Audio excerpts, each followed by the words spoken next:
Let's do this. What's up, everybody? This is TOC, and this is a special episode with our buddy Matthew.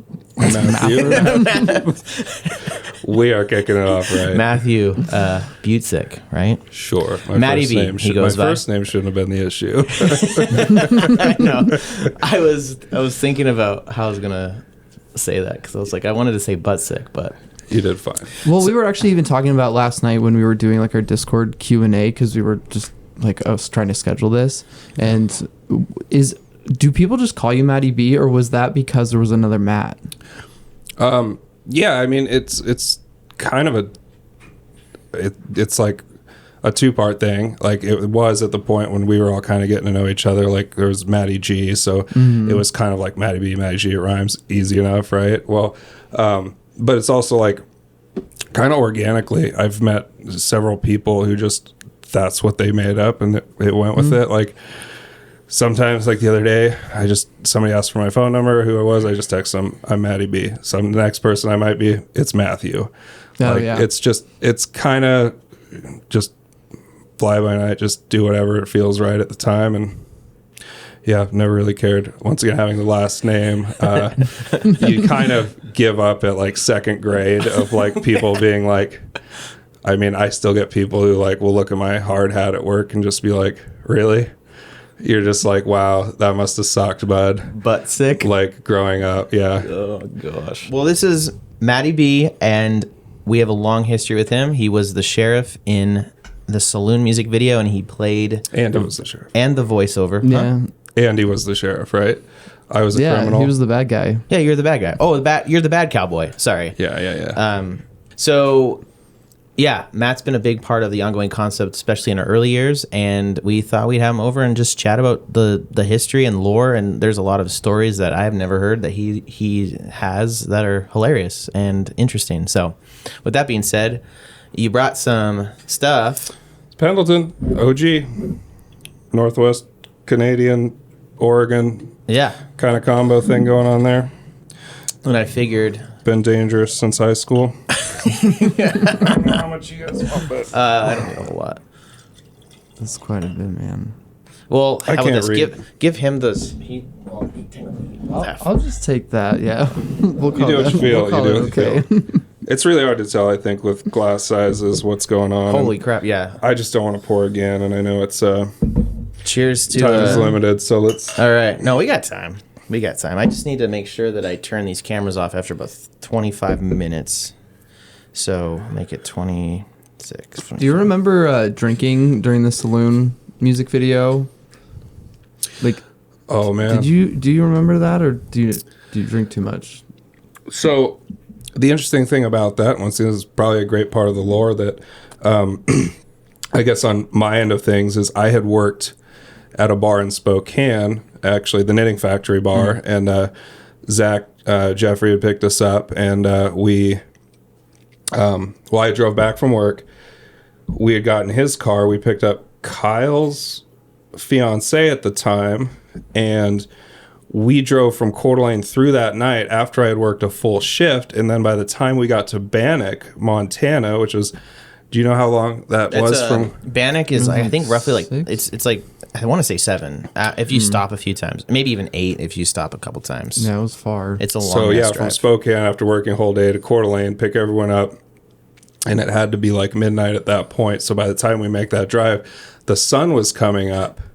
And so then I remember us like rolling in, and it's like, oh, well, we're not going to go to bed now. And Kyle's out there with like all the juice in the world. Like I think he was starting coffee in the generator at like 6 a.m. and he was like putting a fold out table and making food or whatever. You guys came in so early in the morning, and I am just blown away after all of that you guys even did it. Like, Yeah. the amount of, like, it almost feels like a simulation in the sense that like, how did everyone want to commit to taking several days out of their schedule, spending money. I mean, I think I paid you guys for gas, but I couldn't pay you like individually for your time. Sure, yeah. And then you had to sit around for hours in the heat in the middle of a ghost town for like a full 2 days. And I don't know how you get, that's loyalty. I don't know what we weren't even a thing. Like how did that work? It just feels so, that doesn't happen today. That would never happen again. I would never be able to have people that would be willing to do that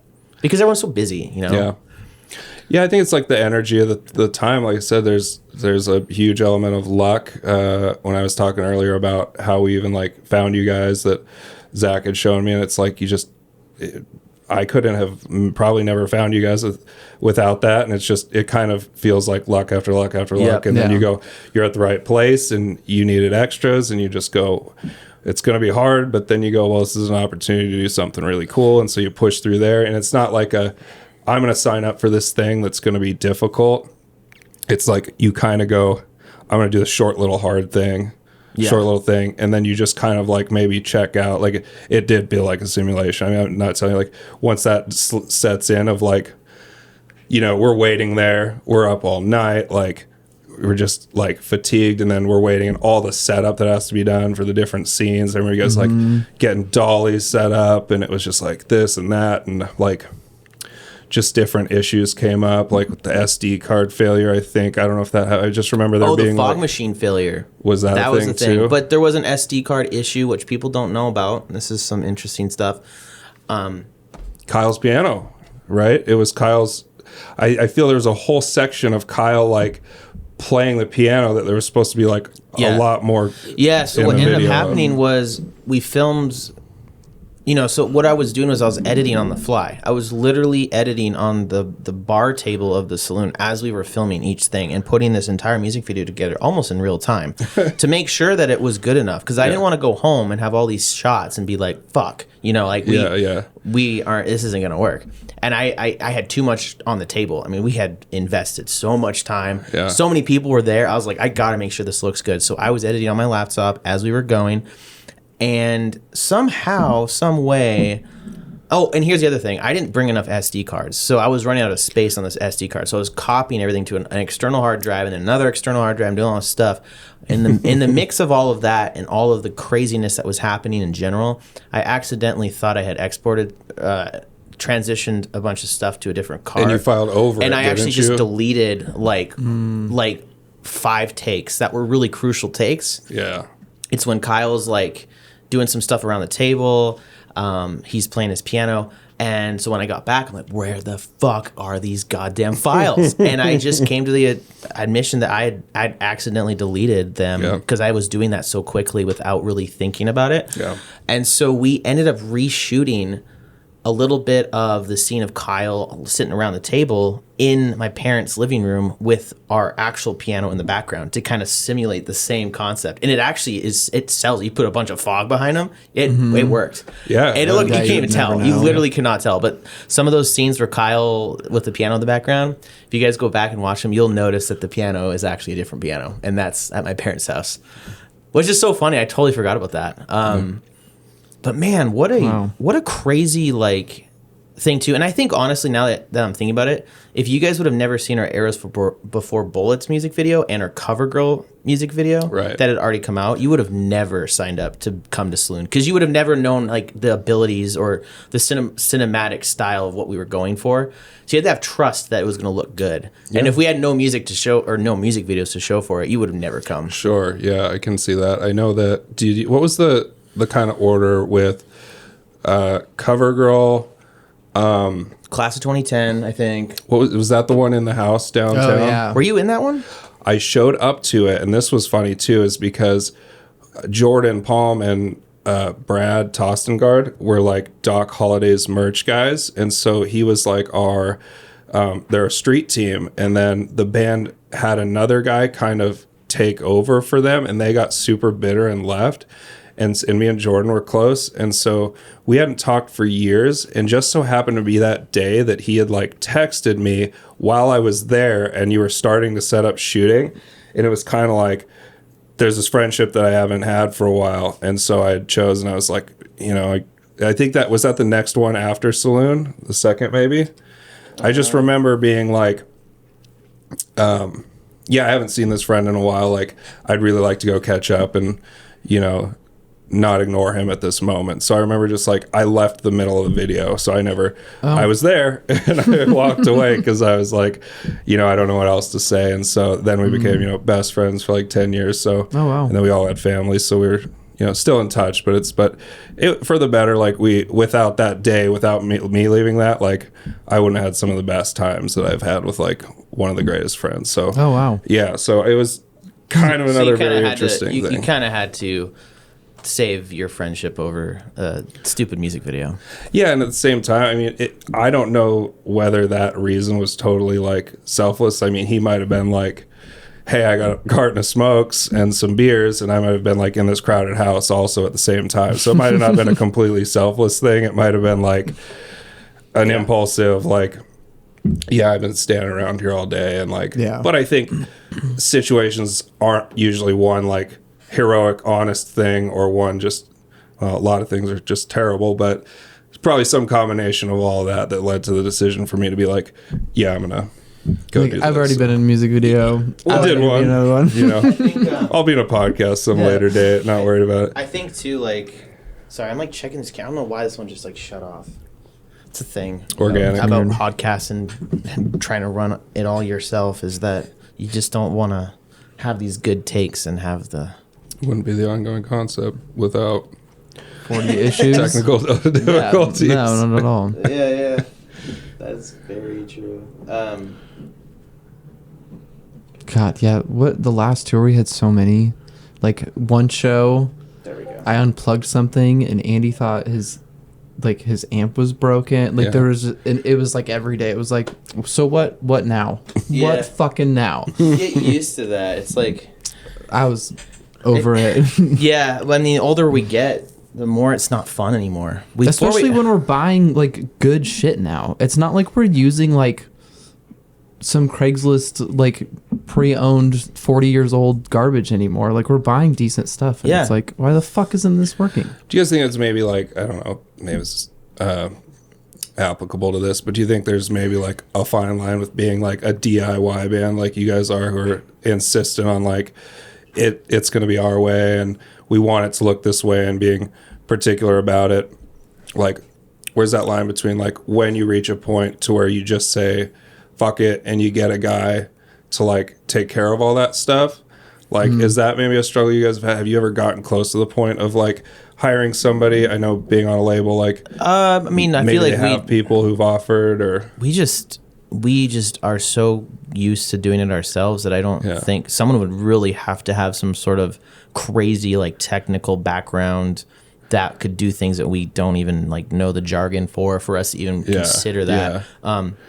Honestly, I think the fact that we still have problems with nice gear when we hardly had any problems with shit gear is the simulation is literally just like this doesn't compute. Like, But you it's can't, also not you can't just us either. Like it's everyone. Like every band has struggles with the technology and stuff because we like have shifted so drastically in how we play live shows because everything's automated at this point. Yeah. Like we would have to hire somebody that what's nuts is very though, smart to be able to do a lot of the stuff What's that Parker so- can do.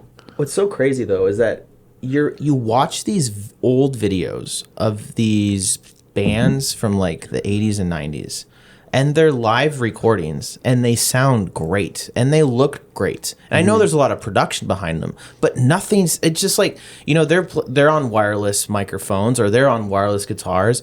And it's like, okay, that was 40 years ago. you're saying like you see a whole arena production and nothing goes wrong during the whole thing, and you're like, maybe, but you could still see like, for example, I was watching like a Joe Satriani, like you know, Steve Vai G3 from like 1998 or something, Sweet. and you look at what everyone is using, and like a lot of people are using wireless, and like a lot of people are using like all this stuff, and everything sounds and looks great, and that's a huge production, but like at the same time, technology has progressed so much, but yet we're still having these stupid ass fucking problems. And it's so weird. And I'm sure that someone could come in and say, well, I know how to fix that. But we aren't at that level where we're doing like, you know, 1,000, 2,000, 3,000 cap rooms or anything like that. Yeah. So we're not going to bring someone on to help us with all that. But when we play these shows, like for example, we played Ninny Factory, 1,100 cap, and TJ's bass was buzzing. And he's like, I don't know how to fix this. Like, The power is perfect in that venue, but you're still having problems in 2024. It doesn't make any sense. I think of that a lot with just things that exist in general. Like a couple that come up is, you go, we've made it this far in the universe. Like you said, let's even take that wireless years ago. We're transmitting sound through the air, amplifying it to people, right? And I get in my car every winter and I go, why the hell can't they make a fucking ice scraper that works? It's like you use it one or two times and then it gets like the end and you're like getting streaks and you're like, it doesn't take shit off. And you're like, come on, like, why isn't there this? Or like, why isn't there windshield wipers that are infinitely lasting? Like, I don't, these are all windshield analogies here, but it's like, do you ever just see simple things that you're like, God, why? How have we not figured that out yet? SpaceX, we have all this crazy shit that's just like whatever, and you're like, but my God, like, I sure as shit can't figure this stupid little thing out that shouldn't be a problem, like, crazy.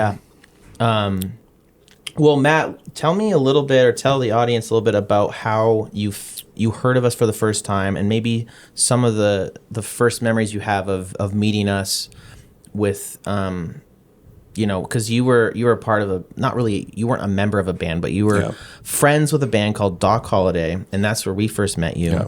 But maybe talk a little bit about that and how that came to be, us playing shows together and us meeting, and then the story goes on from there. Yeah. I was living in Montana. I had dropped out of college, had been living in Idaho before that, and then had been friends with some other guys in a band called Doc Holliday, and the guy who was their temp light guy was like, hey, we don't have a light guy. And I was literally blackout drunk at a bar in downtown Helena, Montana, and the next morning I wake up and I'm being told, hey, somebody's at the front door. They have Idaho plates. And I'm like, what? And I'm like thinking, and I was like, oh my God. And I start realizing this conversation that I just sort of like agreed to while I was drunk for them to come pick me up. And it was Matty G, and he and his girlfriend and AJ left Coeur d'Alene, drove. She's missed her finals at college to drive to Helena to pick me up because they need a light guy, because they were playing with Plea for Purging, Let Live, Oh Sleeper. Oh shit, it was that show? And the other one, they're incredible. The Bled, dude. And that show was just ridiculous. And it was the first thing. We had like a power strip from a computer desk that we took the pins out. I think David Lee did that.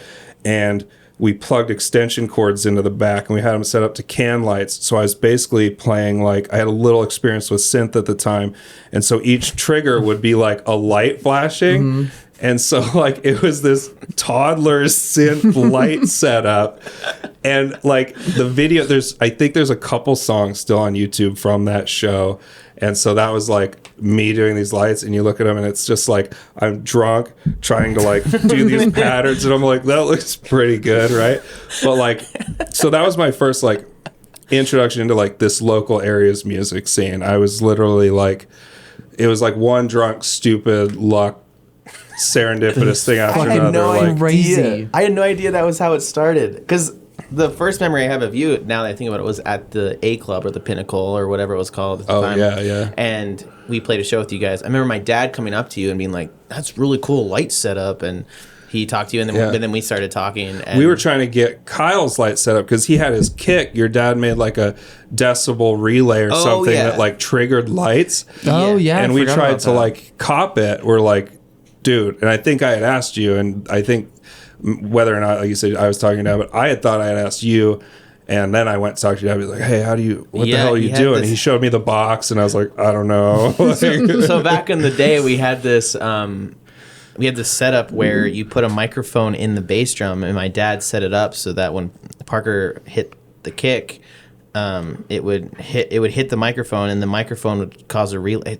My dad's an electrician, so he knows. I don't know. He does weird shit. But he was able to set it up so that when Parker hit the kick drum, it would flash the light. But they were all halogen lights, so they would only last like one show because they don't want to go. Yeah. They're not supposed to be going black or in and out all the time. Yeah. But then they were so bright that they would just blind the audience. And then the other one was you had a switch and then there was a button, and you could control it manually. Okay. So we actually had a guy back there, my one of my best friends, Andrew Allred, and he would sit back there and just flip the switch and then kind of like do it manually for some parts. He was the Matty B of yeah, but concept. then he would flip the switch on, and then it became like, so for the breakdowns, he didn't know the breakdown, so he's like, he flips the switch, and then now the microphone is now replicating the breakdown.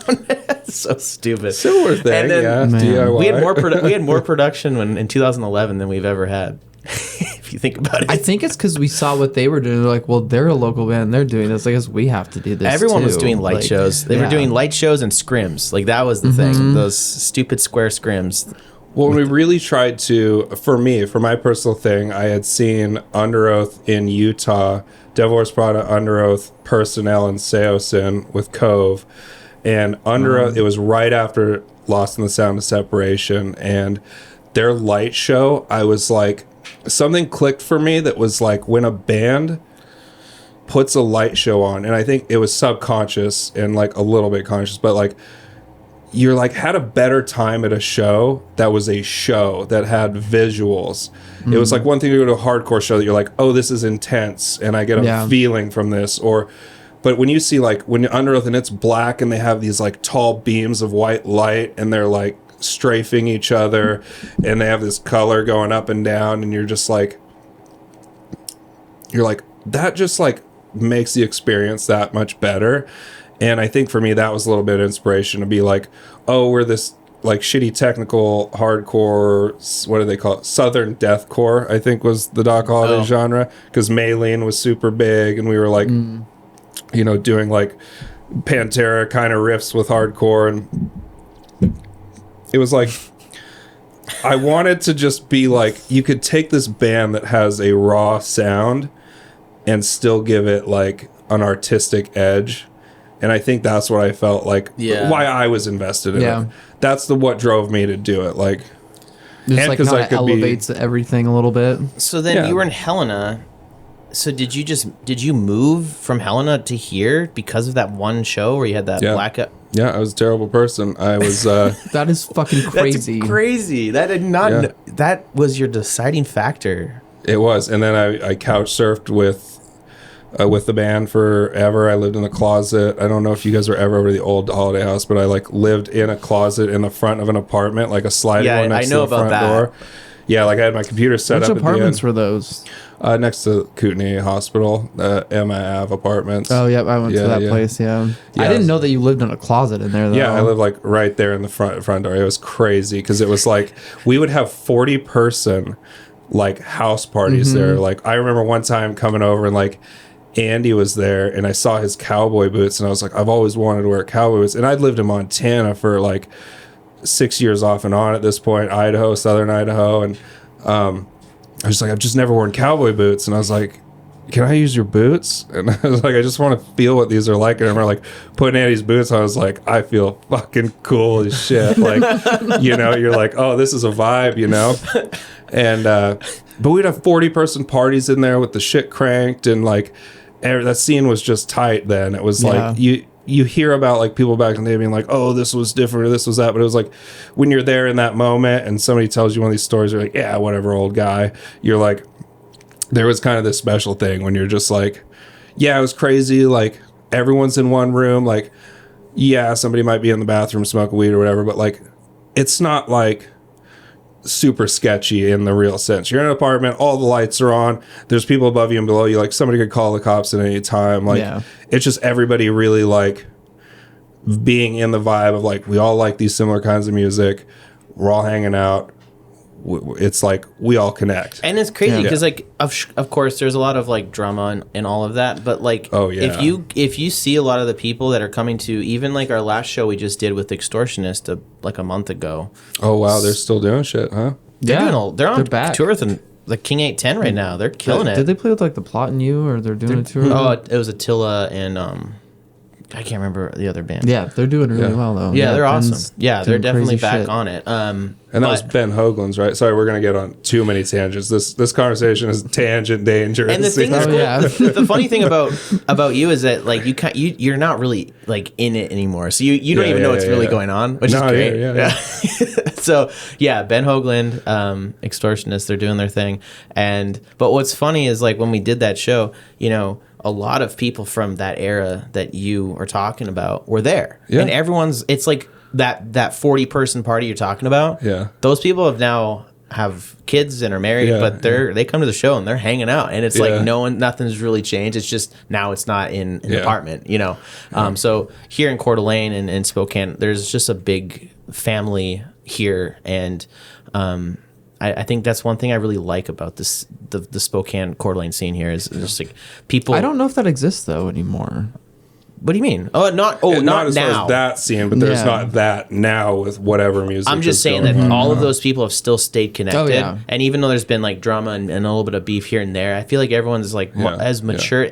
It just feels like a more mature, younger period of time. Right. Where you're having these big house parties, you're doing your thing. But now it doesn't exist from like a Gen Z perspective. I don't think that shit's going on. No, I think, you know, like I said, from having a teenage daughter now, you realize like kids don't. There's certain things that stay the same for people through generations, but there's certain things that are different. And even like throughout my perusings of the internet and data and research is like kids are like almost like not asking to be able to drive because they're like, I don't really care. They're like, when we did the stuff like that, where it's like, we're going to go to Spokane, like to shows and stuff, which is like, in reality, it's like a half hour. Like kids don't want to leave their house anymore because they have everything they need on their phone. They have the environment that they want to be a part of. They have the community. Yeah. And as with everything, there's good and bad. But at the same time, like as we're talking, it's definitely a different kind of vibe. I don't know, like you said, if that scene exists right now. And I'm definitely not in it. And you guys are maybe. No, not so. I don't even know if I'm even speaking accurately or not. But I just remember, you know, like when you're like younger and you're watching like movies about high school and like you like the parties and it's all like, especially when we were kids, it was just like that 90s like pop music that plays. Like like going to like a random ass apartment that's just full of people and it's like let live and like Sleepers being cranked so fucking loud and like it's all like the weirdest people in the world, like it's like the outliers of society like collectively coming together. It was such a cool thing that I don't know if that exists anymore. This is when you said 90s, that's a perfect segue. Last week I watched I don't know, Hulu, I think it was. It's a show called like The Dark Side of the 90s, and I was watching one about something like Beanie Babies or something, and I was like, it auto-played into one about grunge, and grunge was always a genre that like, sure, I liked a few songs here, but I didn't understand like the genre. And I know people who've like lived in Seattle during it. Like my boss was there when like Soundgarden was huge. Like he would go to their practice spaces. Oh, wow. So I've known a few people who were like really in Seattle when grunge popped off, and I'm watching this documentary and it's very like, it finally kind of became clear to me in contrast to what we're talking, or not even contrast, in I guess syncrasy, or I don't have a good word for this right now. It was just like, it kind of made sense for me. And as you get older, I think you kind of realize with age that's like, you start to connect with other generations, because maybe when you were younger, you were rebellious against another generation. You get older, you get more experience, then you find more connection with that as you kind of see things in a same way. And I kind of felt that with grunge, because it was like, oh, Seattle used to be this thing, like nobody cared about Seattle. And there were even bands like this, nobody gave a shit about Pearl Jam or Nirvana or this, until like they kind of went in the corporate route. But I was like, it does feel really similar to that, where I was like, I'm really grateful that like most of us came out of that alive. Everybody, like you said, there were beefs and stuff before, but it was like 95% of people, you could like still, you know, see being into that. Some people went off and were like, won't listen to that anymore. But like, I know people who went to like the EDM scene or whatever, and it's like, I won't go back. But for the most part, I think there was like a collective unity to that scene that you were just kind of like, I was glad I was there. Yeah. It was cool to see it. And that was like one of the coolest times for us, just like not really knowing what to expect, because we were we were coming into this as naive Christian like band people. Like the other band that we were in was the worship band. You know what I mean? Like we didn't have any of this like sort of idea of like what the scene was supposed to be, and it was very accepting of us, which is really random considering we didn't know, mosh pit lingo. We didn't know anything, and yet people loved us and like were caring and like gave us advice. And it was cool. I think it was also because like we were really young and people saw that. So anyone that was like, in their mid-20s seeing like a 14-year-old play drums like Parker, they'd be like, "You're awesome, but I'm going to give you some advice on what you should do next time. Yeah. Don't do these things." You know what I mean? Like, I think that's to be said too, which we haven't really brought. Is like, Parker was a huge part of this. I think a lot of the people in the scene were like, there was like a huge August Burns Red like following here. Like everybody you talk, like people liked different types of bands, but most people were like, yeah, August Burns Red rips. Mm-hmm. And like when that was it Carol of the Bells or whatever, he got the snare from when he won that contest. I think that was pretty important too, and I think it's kind of under talked about that was sort of like something that people saw and were like, oh, this drummer who's 14 like won this contest from one of the bands. And I think that drew a lot of people. Wow. I think that was something I focused on a lot at the time when I was like, oh yeah, and you would like, I just kind of remember looking at it and being like, you could kind of tell by the networks. And I that was the only time in my life I was on Twitter was like during this sort of Doc Holliday period. And like, I remember that being kind of a common trending thing, that, this 14-year-old or whatever was like ripping apart this. Matt Greiner, was it? Yeah. That was one of the weirdest things. 'Cause like, it was a shot in the dark to see if he could do it, and it sounds like shit. He didn't play it very well, and then I get an email saying you won first place. I'm like, what? Like, Parker, you won first place, and you get a free snare. And the snare is literally, we still use it all the time. Like, it has been on almost every record that we've done. I use it all the time on bands I record. It is one heck of a snare, and it's just such it just does not let up. The history of that snare is insane. Yeah. That's so wild that it like almost earned us like credit. I didn't even know that. I mean, I could see it in some aspects. I also know a few people that were pissed off because they tried it and they were way better than Parker, and they didn't win. And I look back on that and I'm like, man, like as a drummer, I would have probably tried to keep age out of it altogether. Oh. But I almost feel like it was because of his age that he got it, because he really didn't do that great of a job. Maybe I'll insert the clip right here. I mean, he's like tiny in that video. He's so tiny. He's doing a stupid flip tricks too, which is so silly. But oh my gosh, I love some good flip tricks.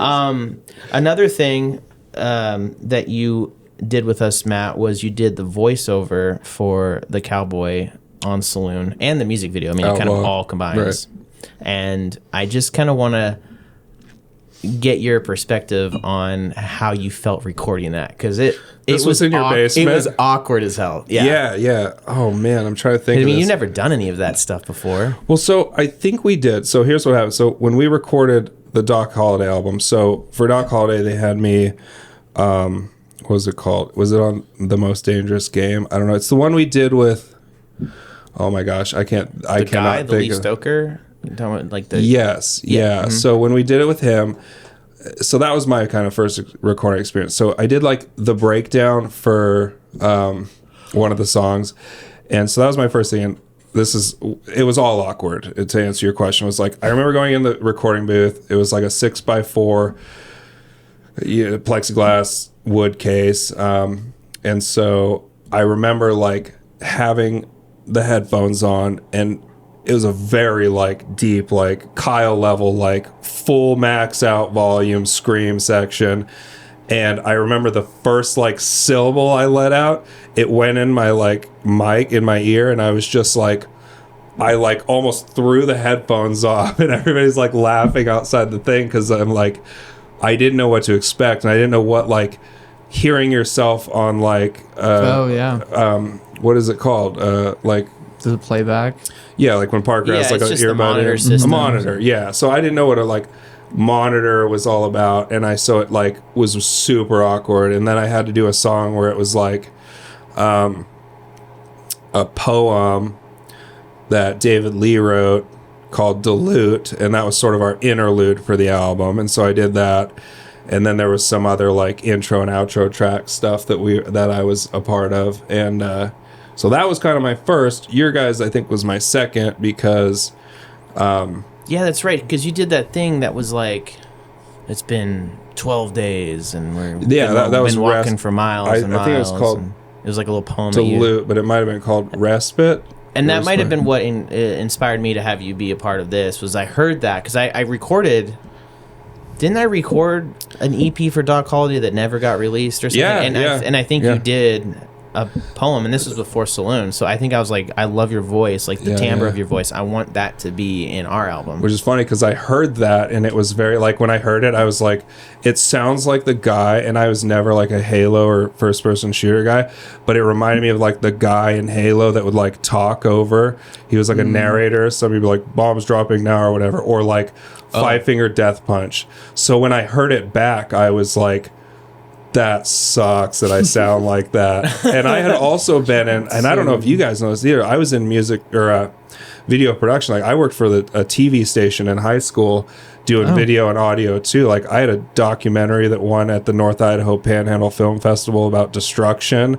Like I did video stuff, and I just remember like hating my voice. So like continuing into adulthood, that was like, I've done narration, and it's like a grueling thing. So like when you say like, oh yeah, you know, it's like, I remember it being awkward. Like it's never not been awkward. It's just something that I've been like, man, like something makes me feel like I want to do this. Like it has to be like, you know, there's a reason for me doing this. Yeah. And I remember, I was in the basement. You're doing it in the closet. We were in one room and we had to go to the other. And and I moved you to the other room because I felt like having us in the same room made it even more awkward. Yeah. So I moved you away so that you just had the headphones and you could just do the part. And even still, it's like hard. Like just it's weird to like. It's weird to know that there's people on the other side hearing exactly what you're saying as you're doing it. So then you're like getting inside your head, and like it just sucks. Like that's one of the things for me. I've noticed the older I get is like I really like to do lyrics when no one's around. So when I do a lot of vocals for any albums or any new songs, I just like it when no one's around. Sure. Because I make a lot of stupid mistakes. Like I just suck for like 30 minutes, and I hate that in between.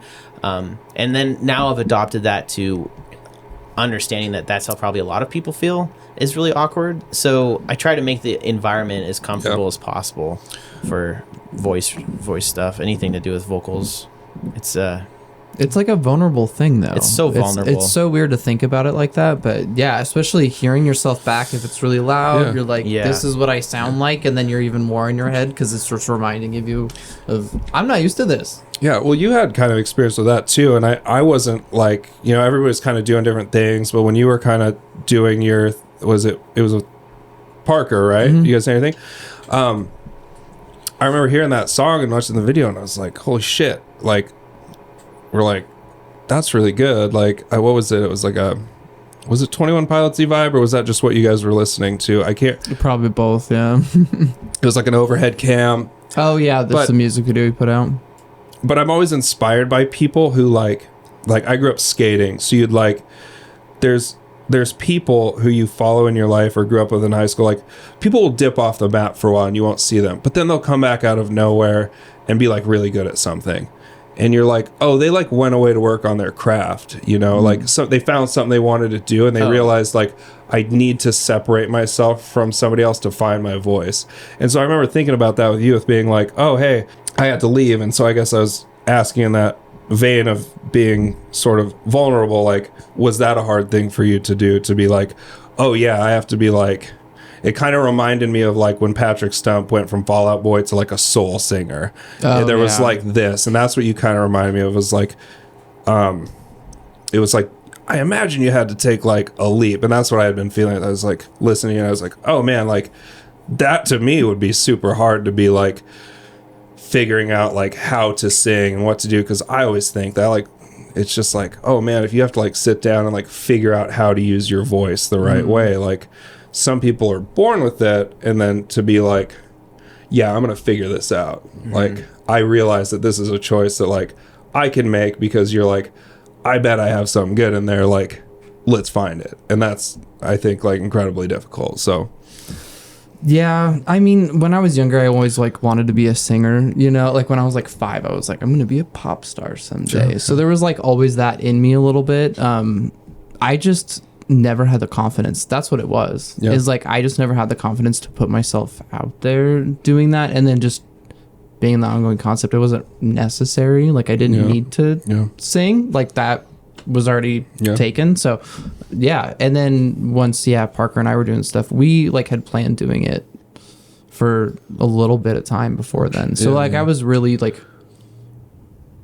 actively like trying to hone my singing voice and like trying to learn. And and so much of like what we were doing with Mulligan too is Parker was like kind of helping me along the way. Like, no, that doesn't sound good. It sounds weird when you do that. So it was so much just trial and error, and then just trusting that because it's Parker, so I'm comfortable fucking up and making all the mistakes and my voice cracking thousands of times. And if it was with Dawson, especially at that time, there's no fucking way I would have been able to sing in front of him, you know? Yeah, so it must be like a gift to have somebody who's just like allows you to do that. That's just like, oh man, like, you know, I can screw this whole shit up. And like, but you have that confidence to be like, well, I need that. And I know I need that. But, you know, I encourage a lot of people too. Like, if you know how to record yourself, and you have a good enough microphone and you know how it works, like, just do it, like, by yourself in your own room, and then just send me the stems and I'll put it into the song. Like, I feel bad, like, having people have to sing here. Some people like it, though, because they like the in the moment, like, production that comes from it. Like, oh, yeah, no, you should add, like, 3 harmonies here, like, do this and that, or, like, just do, like, a big scream. But for the most part, I feel like the best takes are when no one's looking. It's like catching a fish.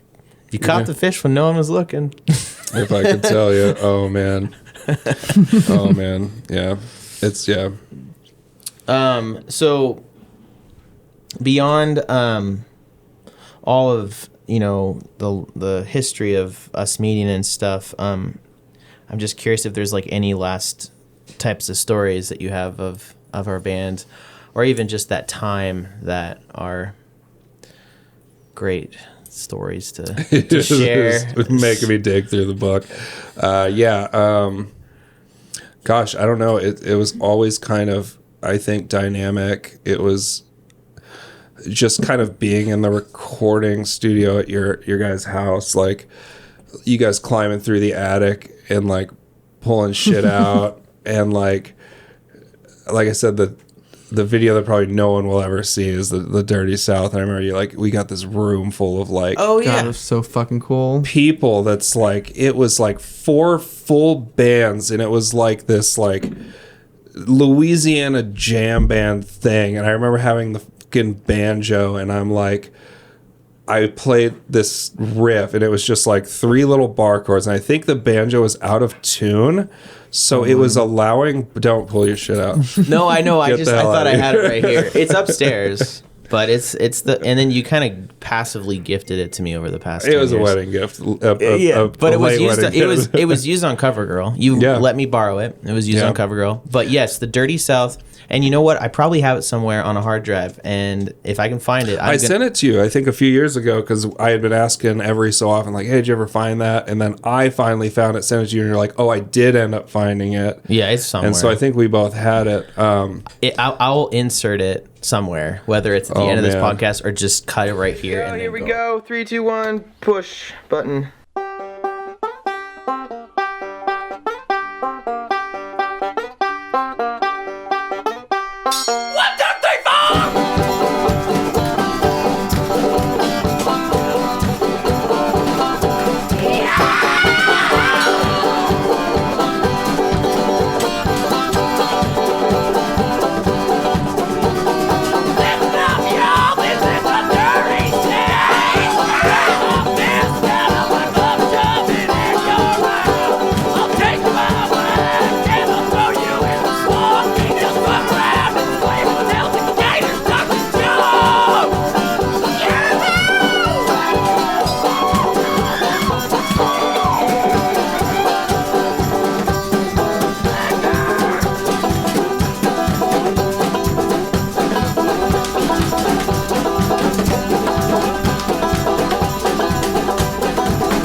my brother's in it, and Zach and David, and oh man, the kid from was it Among Thieves vocalist, and Brandon's on the drums, and Yeah. David Lee, like everybody's like in the room. My brother's girlfriend, who was from Helena too, she was in the back, and he was there, and I remember it just being like this, like how does this happen? Like even with the banjo, like I'd goofed around with the banjo, but I was like playing like just bar chords on the banjo and doing this little like bar chord with some riff or some, I don't know. What the fucked up thing is that there was a point when, was it me or somebody else, like I think I was like punching the banjo or something for this like breakdown, and the banjo went out of tune. Yeah. But it went into like a lower key, and I just grabbed it, and it like hits this open chord that like perfectly hits, and it was just like, holy shit, it like harmonized right in with it, and you were just like,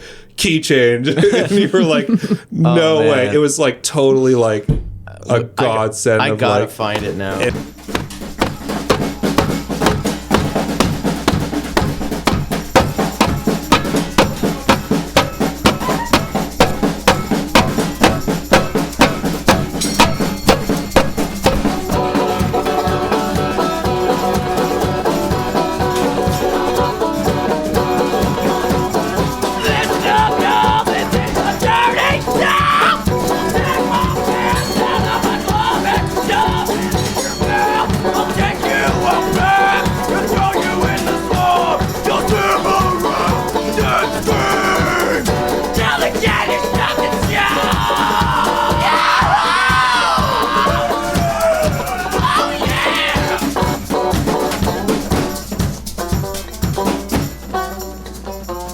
Listen up, y'all, this is the dirty South. I'll take my fist out of my glove and shove it in your mouth. I'll take you out back and throw you in the swamp. You'll swim around and scream, no, don't get it, don't.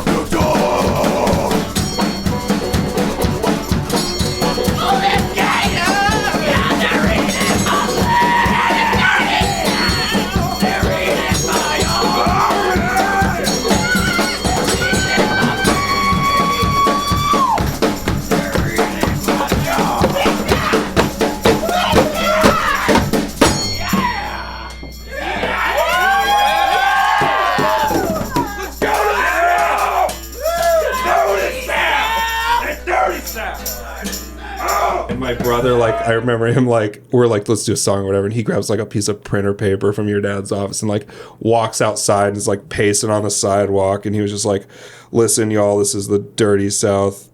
I'm going to take my glove off my hand and put it in your mouth. They're like, it was something like, I'll take you out back and throw you in the swamp. You'll wrath around till the gators eat you up or something. And like that was the lyrics to the whole song, like over and over with like maybe a bridge or something. But it was just like, holy shit. It was like watching this horrendous explosion of like creative people in a room, but you're really like not succeeding, but you're still like having fun. And like I think Brandon's drums went out of tune at one time, and you're like, it was all a shit show. I think is something. I remember him finally. It just be and then Zach is like hitting a cymbal or something, dude. It was just like it was just everyone grabbed every instrument we had in my parents' music room and just tried to make it an instrument. And like that's the beauty of like, we were just talking to someone last night on Discord. It's like, what makes you passionate about music? And it's like, do you have fun like playing Mario Party with your friends, or do you want to be a Twitch streamer playing Call of Duty? Because both of those things are the same thing, but one is just having fun and one's a business. And that's what it was. That was just us having fun. And like that's like my whole extended family has been all about like every time we get together, we just jam and hang out and have fun. Like there's no part of it that's like trying to be better than anyone else. And that's what that whole thing was. It was like after we had done recording and then that thing kind of just happened, and then we're just like, let's film it and record it, and it was hilarious. Yeah. Being an eclectic musician, you're already predisposed to what many people would say, oh, that's an interesting influence. Do you have any bands that you think would actively scare somebody, or songs, thinking that they were like do you ever drive down the road and like throw on a 5 Finger Death Punch song? Or do you ever like, is there like something that you would not want to tell somebody that's like, yeah, I'm really sorry guys, like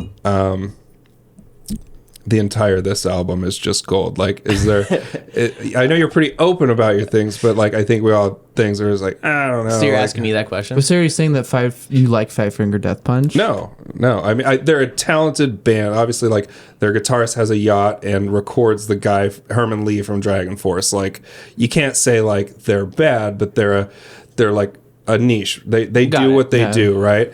So, but I think for you have a very diverse from who is it, like Yanni to Yeah. I mean, I know lots to of whatever. people. Do you have something that you would be like, man, I really wouldn't like people to know that I listen to Hoobastank or whatever? I mean, I would say like I've listened to that new Nickelback song that came out like 6 months a new ago Nickelback or song. 2 years, a year ago. Fuck, when would it come out? The mix of that song is insane. So I was like, this is fucking awesome. San Quentin, I think is the song. Huh. Yeah, It's I've pretty heard. legit. It's actually really good. But I like to listen to that fucking guy Bill Wirtz on YouTube. I think that's Bill his Wirtz? name. He did the history of the world. If you look him up, you'll know exactly who it is. Okay. But he is just, I don't even know what it is. I love it. I'm inspired by it in a weird way. But that's about Yeah. it. What about you, TJ? No, I don't have like guilty pleasures or anything. Yeah. Like what I like is what I like. Yeah. I mean, my favorite band is Dirty Loops. Like I listen, like I every time I need to listen to music, I just listen to that band and then get really depressed about how much I suck at music. I was thinking of them for the first Keeps me in check. on Monday. I was driving a forklift around and I was like, oh, what was that band that like was crazy and they had this bass player and keyboard synth guy and he just vocal range was out of control and I think he looked like Patrick Swayze or something and like Dude, the way that you describe things is so great. It's just Sounds like Michael Jackson looks like Patrick Swayze. yeah and it ripped like yeah, it was very like bass driven and yeah. Space is involved with that. And when I say space, I mean like there's it's like less is more, but they're so talented that like they just do a bunch of crazy shit. But then like when you're like listening to it, you're like, wait, there's only like a bass and drums and vocals. That's it. Yeah. There's no guitars. There's nothing. Like how do you do that? It's like really impressive. So Well, do you have one? Oh yeah, I guess we should end with that. Let's end with that. I don't know. God, I don't know. I mean, I could print a list of 1,000 bands. I'm terrible. I grew up with like everything from CCR to disco to my dad was a polka dancer so we grew up in Pennsylvania. So my dad, I remember getting cassette tapes of polka music. And so I guess if I could say anything, like even this year I kind of got like a throwback, and even though he's not polka, Weird Al plays accordion and does a lot of like polka stuff. So I've been listening to a lot of old 90s Weird Al because it kind of reminds me of like accordion vibe and a lot of like sort of Russian-y, like Ruskaya. They're like an Austrian band that sings like they're Russian, but it's like ska punk. Very weird. So like, but I've done everything. I've been a country person. I've worked in bars in Montana. I've gone to EDM shows. Like one of the best musical experiences I ever had, which I never wanted to do, was Beyond Wonderland at the Gorge, and it ended up being one of the best times of my life. Oh, yeah? And I was just like, no way, I'm never going to one of these EDM festivals. And so like, I can honestly say I don't really have much discrimination in music. I have one rule in music. I have like, if something I'm listening to, I go, I could never have a feeling or an emotion that I could connect to. Like that's the only kind of music I really don't like. Which bands that come to mind are like Red Hot Chili Peppers. Like I'm never in like a Red Hot Chili Peppers vibe. Like when I was younger, I listened to some of their stuff and I thought like maybe a dozen or so of their songs were good when I was like middle school, high school. But I was like, I'm never like, let's get Red Hot Chili Peppers with it. Like, but yeah, as for maybe polka is my like maybe no one's gonna ever say that, but it could be weirder. But Yeah, my eclectic would just be more like more embarrassing to some people, like One Direction or like Dua Lipa, you know, like what people would deem as like yeah, but even for me, when I'm asking this, I go, to me that's normal because I go, yeah, a lot of pop music's like pretty good, right? It's Yeah. like it's good for a reason because it's popular and it sells well, you know? It's like back when I was like too punk rock to care, it was like you just hated it, but then you get to a point where you're like, it serves its purpose and it's good for a reason, and I can connect at some points to that emotion where it's like, Yeah. All right. With that being said, this has been a Talk Talks episode. We got Matty B and TJ, and last cheers. God bless. We'll see you next time.